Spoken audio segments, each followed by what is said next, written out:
It's the year 1901 and works are underway to expand a street in Sycamore Terrace, York. Now to their surprise, the workers stumble across an ancient Roman burial site containing a large stone sarcophagus. Archaeologists are quickly called, and it seems this strange and lavish coffin wasn't only home to the skeletal remains of somebody clearly quite significant. After all, not everybody can afford such an impressive burial, but was also found to contain all sorts of expensive jewels and trinkets, the remnants of quite the luxurious lifestyle. There's been some speculation that she might have been a business owner of some sort, but there's no doubt that she was a woman of high status, and she certainly had a taste for the finer things in life.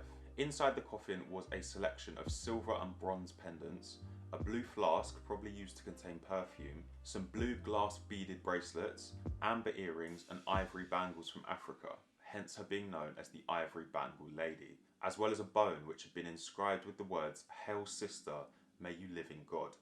This was clearly the final resting place for somebody very important, or at least it was supposed to be. As with most of these finds, both the skeletal remains and what they call the grave goods, the items buried with the individual, were taken to the local museum and never seen again.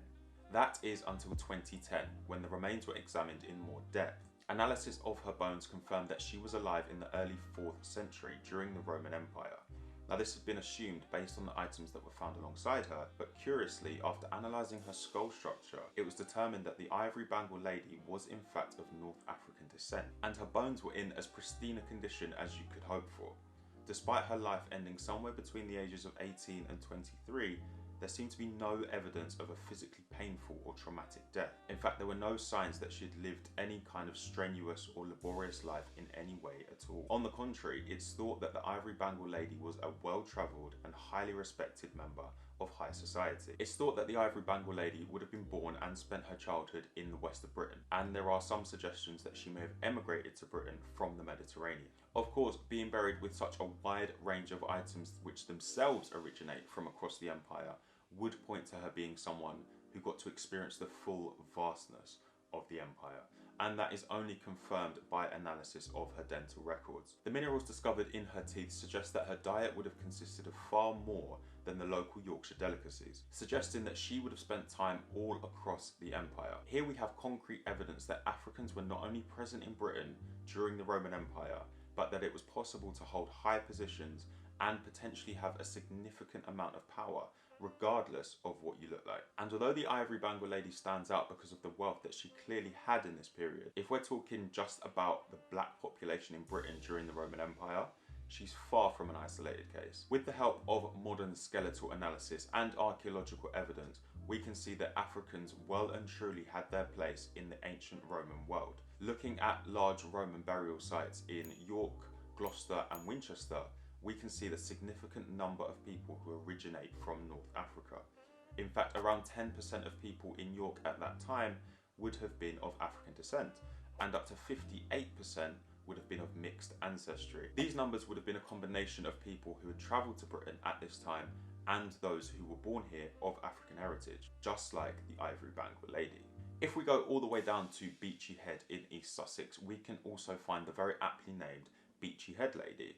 Now her remains are thought to date back to the 3rd century, which was slap bang in the middle of the timeline of the Roman Empire. Now very little is known about her, but examinations reveal some striking similarities to the Ivory Bangle Lady, despite living a century earlier. Although originating from sub-Saharan Africa rather than North Africa, she is thought to have been born and raised in Roman Britain, living a good life, eating a healthy diet, probably of fish and vegetables, with her teeth still being in pristine condition to this day. I'm sure you can start to see the evidence building up that the images you think of when you picture the Roman Empire don't tell the full story, and that multiculturalism and integration is far from a modern concept. Look, I'm not saying they were the most accepting of other lifestyles, but from the research I've done, there seems to be a clear distinction in Roman society between xenophobia and racism. Now obviously, to expand to the scale that they did, there's a strong element of our culture and ways of doing things are superior to yours, but it doesn't seem like race ever played a significant role in that. If you were living in Roman Britain by the values that the Romans held,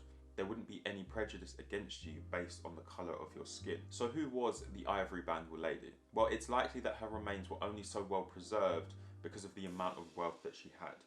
And while it's difficult to say exactly who she was, the fact that we know she was here, as well as the discovery of so many other skeletons dating back to the same period, all of this points to Roman Britain having a thriving multicultural community. The Romans weren't the first, by the way.